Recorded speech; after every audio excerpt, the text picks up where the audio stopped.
Now the second आपका now the topic of today is,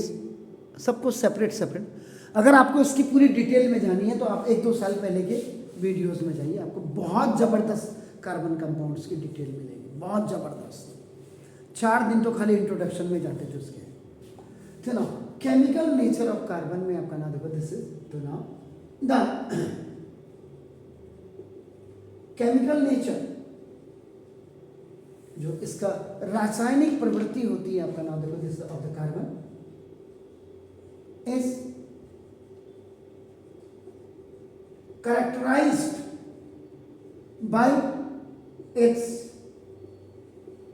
versatility,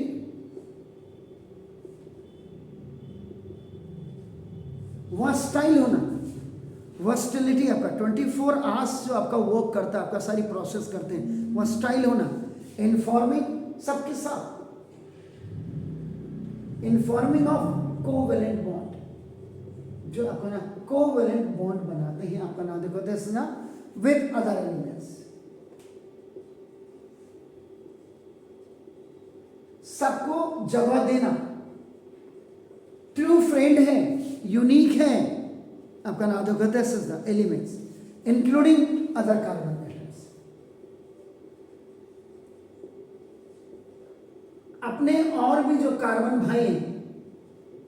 उन carbon भाइयों के साथ में, कार्बन एटम्स का मतलब आपका ये हो गया, देखो आपका नाम, इसका मतलब अगर C2 हम लिखते हैं आपका देखो ना, C2 लिखते हैं आपका देखो ना, दिस ये, तो इसका मतलब 1 मॉलिक्यूल हैव 2 एटम, तो कैसे शेयरिंग करेंगे एक दूसरे के साथ आपका ना, वो चीज़ अपने के साथ भी आपका नाम, ये जब आप क्या करेंगे, जब आप इसमें हाइड्रोकार्बन्स पढ़ेंगे, सेचुरेटेड हाइड्रोकार्बन्स, अनसेचुरेटेड हाइड्रोकार्बन, वहाँ कार्बन का कार्बन के साथ आप बॉन्डिंग देखेंगे तो आपको पता लग जाएगा आपका, इंक्लूडिंग अदर कार्बन एटम्स आपका नाम, दिस प्रॉपर्टी ऑफ कार्बन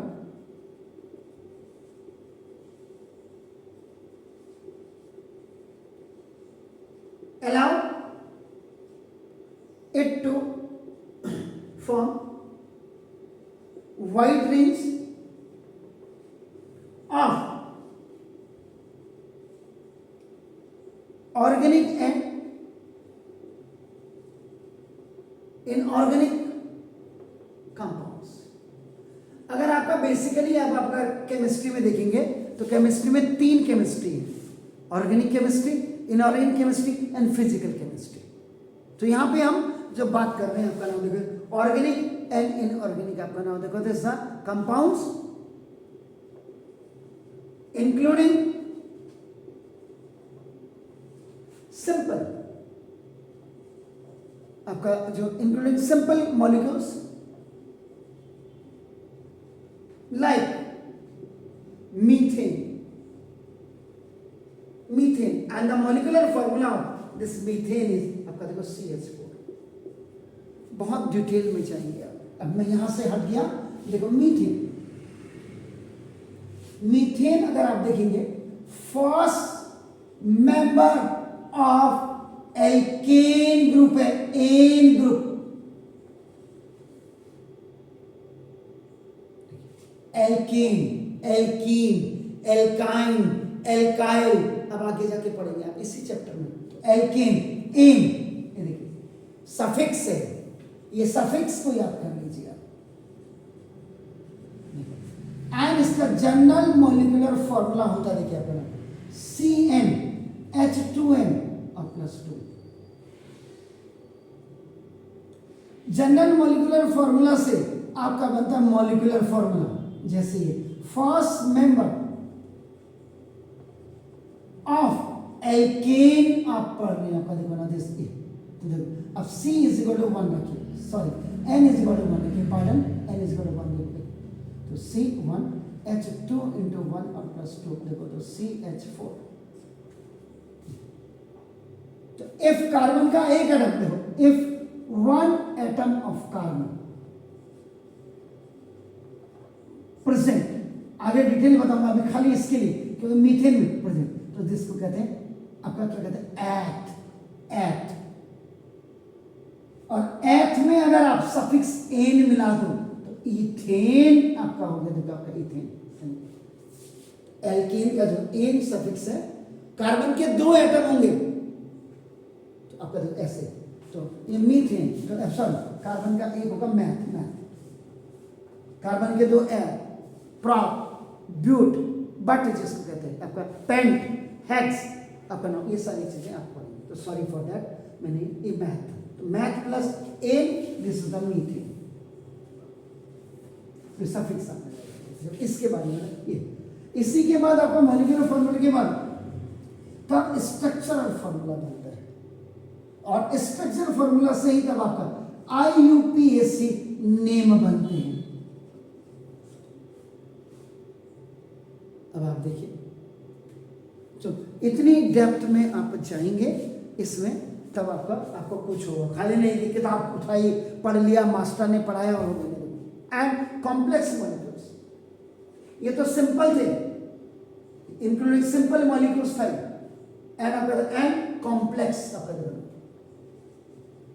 आप इंग्लिश में भी 3 सेंटेंसेस पढ़ते हैं, simple sentence, compounds and complex आप पढ़ते हैं। तो ऐसे यहां पे भी, तो कॉम्प्लेक्स मॉलिक्यूल्स में अगर आप बात करेंगे, if you talk about that, तो ना लाइक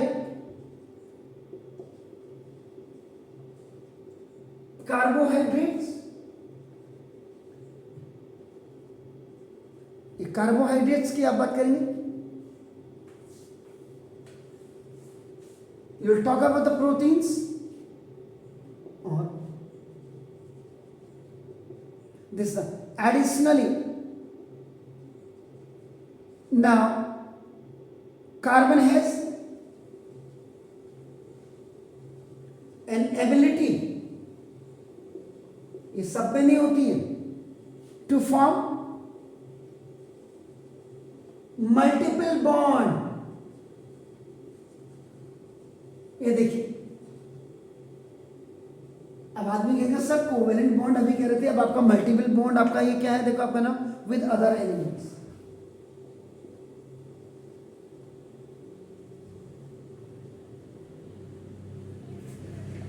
अब जैसे आप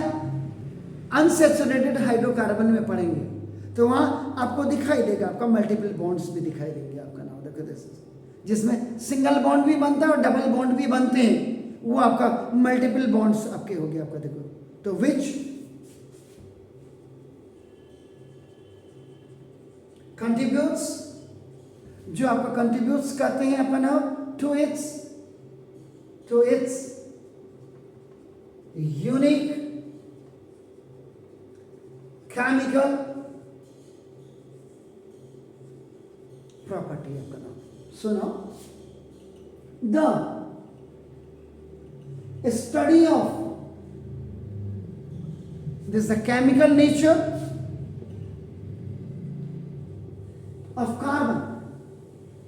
जो कार्बन के प्रवृत्ति का जो आपका जो है आपका नाम, इसके जो आप केमिकल नेचर के बारे में आपका कार्बन के पढ़ रहे हैं, इसके स्टडी इज इसेंशियल, बहुत ज़्यादा आपका जरूरी है, it's very much important, very much significant for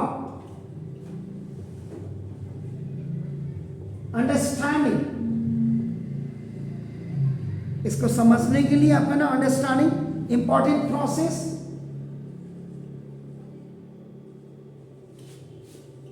अब यहां पे कौन सी प्रोसेस होगी, वो इंपॉर्टेंट प्रोसेस की बात कर रहा हूं, आपका ना देखो, जैसे ये प्रोसेसेस भी आप कर सकते हैं, बहुत ज्यादा है तो ना, सच एज फोटोसिंथेसिस, ये प्रोसेस हो गया पहला, then cellular, now this respiration, कोशिकाओं का जो रेस्पिरेशन होता है, and third organic, now this synthesis. तो these all are, I just told you about the chemical nature of carbon, तो ये आप इसको प्लीज डू इट।